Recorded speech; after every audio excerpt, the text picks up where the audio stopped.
Ijaazaa deemna ittiin seenaa jechuudha. Akkuma beekamu dheengadda obboleessa keenya qabsaawaa gartee Caalaa Bultumee bifa saniin salphisanii jilbiibbachiisanii ka ijoolletti humna qaban irra agarsiisaniiti jiranii. Wohuma ajaa'ibaati. Amma namoonni gariin Caalaa Bultumee qeequu wanti fedha. Amma yeroo amma keessa jiru kana osoon hin ta'in Caalaan beeki nama lubbuu kennee saba kanaaf gaarallee dhaqee qabsaa'uu ture. Nama gabbahellee jecha badaadhaan qabsoo Oromoo tana isaa darbatu hin garree jechuudha. Qabsaa'ota Oromollee haa ta'u qabsoota keenya tokkollee isaa jecha badaan darbatu hin garree. Ammucaa sanniin jaaladha dhugumaan isinii.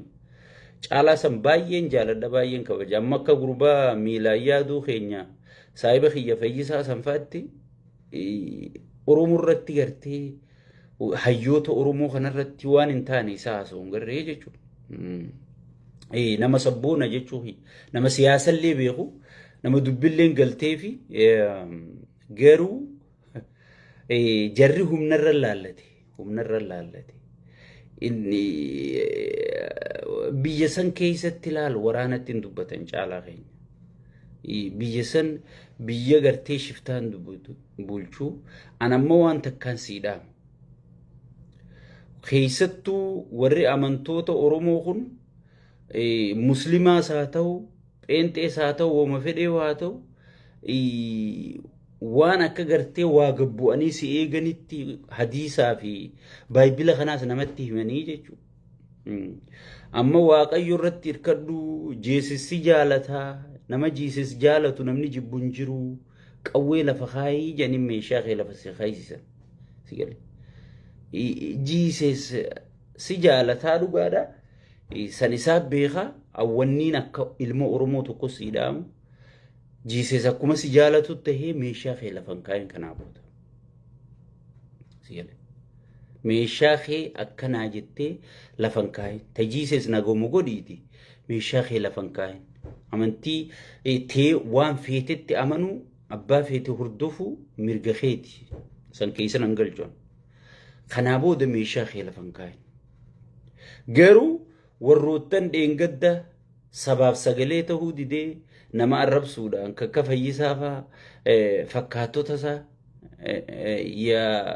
warra gartee farshoo waliin dhugan amma heerri eeysa jira heerri akkamit jira heerri miixirqishoo jira heerri hin jiru arra baraniisa Fayyisaa heerri hin jiru arra barte barnuti paartii tana si caalaatti lafaaneeti akka ati irraa tujjaaromtitti illee irraan tujjaaromne saba kanaatti lafaaneeti si ol itti lafaane si ol hojjenne biyya alaa tanatti illee harka daaraa haree taane bar si gale ati arra garuu heerri hin jiru arra barte si fi injiinar wanti sun nagarii maalii fi ya farshoo buduun jaaniin si gale warra farshoo wajji dhugu jechuudha. Gaafa namni ukkaanfamee shawaa keessa Amboo keessa isin maddii fuudhamu heeraa jira. Gaafa haati ajjeefamtee ilmisi ajjeefamee harreerra fe'amee magaalaa keessa oofamu heeraa jira.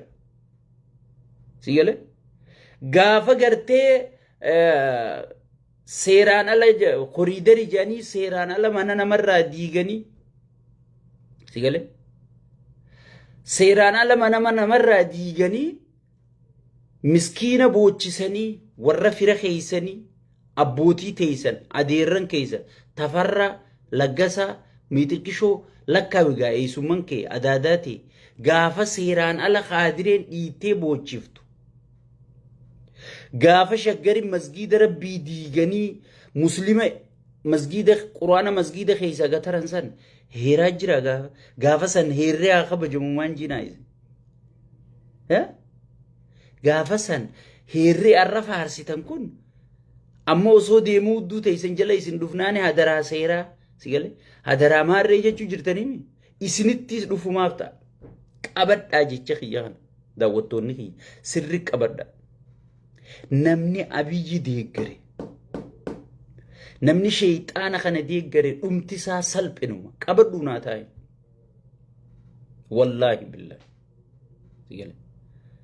Jibbamuu, xiqqaachuu, salphachuu, nama keessaa bahuu si galee ollaaf bakka boodditee salphinuma jechuudha.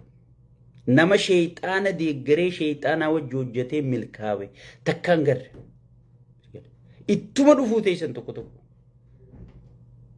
Heerri har'a faarsitan kun dheengadda hoggii bishooftuu keessatti kasitti mana namaa diigan. Seeraan ala milishaan mataa keessa nama dha'u. Seeraan ala nagahee malee gibira uummatarraa guuran. Si galee? Hoggii kaadireef kaabineen akka feete nama gootu heerri haa kabajamu maan jina.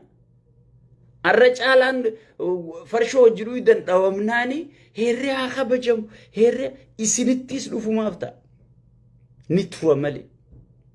PP wanni ittiin beekamtu yeroo hunda nama isii deeggaru ciniinuun. Buduniin sheexaantichaa kun wanni isiin ittiin beekamtu muuxannoon isiin qabdu nama isii deeggaru ciniinuun wanni isiin dura beekamtu.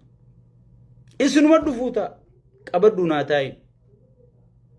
Qabadhuu naa taa'e. Saniifuu caalaa bultumee tuqamuun an baay'ee na gaddisiise. Caalaan nama qabsaa'aadha. Nama saba kanallee hanga danda'u qabsaa'e. Nama gartee saba kanaaf gatii kafalee nama ilaa ammallee saba hayyoota saba kanaafillee nama saba kanaa dubbatuufillee jecha hamaa jechuutti hin jirre jechuudha. Caalaa fi miti warroottan kaan kijibduu akka waan heerri jiruu gartee heerri jiruu fakkeessitu santu heerri eeysa akka jiru heerri kan jirre itti argisiisuufi jechuudha. Si galee heeraan ala mana namaa diigan gabbahaniin dubbanne heeraan ala nama jeesuu turan gabbahaniin dubbanne heeraan ala gartee kaabineef kaadireen nagahee malee uummata irraa waa sassaabdi gabbahanii uummata kanaa sagaleen taane ara namni tokko dhaawamnaan gaxoreeyanii jechuudha. Isinis guyyaan isin jilbiibbattanii akkasii sik jettan fagoo miti. Akkanuma akka biinaa taa'e. Namni gartee saba miskiina kana gartee xiqqeessee gaqqabsiisee akkana godhee booddisaa kanumaa jechuudha. Booddisaa kana. Booddisaa kana. Saniifuu isin hundinuu carraan keessan carruma caalaa bultumee qunnamisantu isin qunnamuu ta'a jechuudha. Meegaa heeratti haa dhiyeessan. Waliin eedha. Yoo kanuma gaa miskiina tokko karaarraa qabdanii hijiba keessan hijiba duraanuutti beeytanii hodoo heera dhiyeessine jechuu teessan malee nuti hoogganoota ani guututtiin beeka warra eeyduu jeneraaltichaa ta'a wanta tumte san. Ani siniifiin hima Oromoof jalaayin hima siigalee eeyduu sanii mitii jee. Meegaa namnummaan isin dhiyeesse isin dhagahee waa dhiyeessu yoo jiraate yaa jaankii sabaan adda isin muranii maali jecha isin dhagaamne. Namni yoo saba keessa jiraate namni isa dhagaa sabaan adda isin muran ibina haadha mana keessaniif irraa eegaa wajji jiraatan fira keessan firraa eedan mee maalii jecha isin dhagaan meegaa haa heeruma dhiyeessanii heera gabbaatanii faarsitanii meegaa haa heeruma dhiyeessanii meegaa haa heeruma dhiyeessanii gaafas isin dhugaani mootummaa qabdan dhugaan kabajaa qabdan dhugaan dhageetii qabdan hay fudhatamummaa qabdan kaabo yoo namnummaan isinii jaankii kana dhugatti si galee ati mataan kee dheengadda hanga waa'ee jaawar katabdetti dachii wanni isii kennan sirraan fuune anamman dubbadhu gaa waa hundan dubbadhu si galee dachii saniin deeffadheettee deebitee jaawar arrabsutti hin seenne si galee Kare kuma tokkichaa sii kennan haguma xiqqa sirraan fuune laan. Saniifu ani waan sirri beekuufiin isinii hime meegaa heeratti haa dhiyeessanii walumaan garuu caalaa keenya ani irra deebi'uun siifiin hima bakka hin taanetti mul'atin saba kana biraa kabajaa qabda mootii dhugaan nama gaafa saba isaatii qabsaa'ee ture ati an kabajaa duddoon sii qaba seenaa teetillee firraan balleessine cal jettee taa'u jirta saammadhu waan saammattu an sun waa'ee saammachuu nan rakkisu warra gartee sabarra sagalee ta'u kanaan na rakkisu jira malee isaanis afaan usanii yoo saammatan an nama Oromoo yoo qabeenya harkatti gammadu malee wanta ta'uu miti. Saniifuu ati mirga keetii isaanii hojii saammadhu garuu if eeggadhu. Jiisesiin na eega jettee qawweetee lafa keeysee waan amma jarri baayibila irraa sitti himu kana ante waa caalaa ansi himeetiin jira. Saniifuu tana gartee asirratti yeroon gubuuni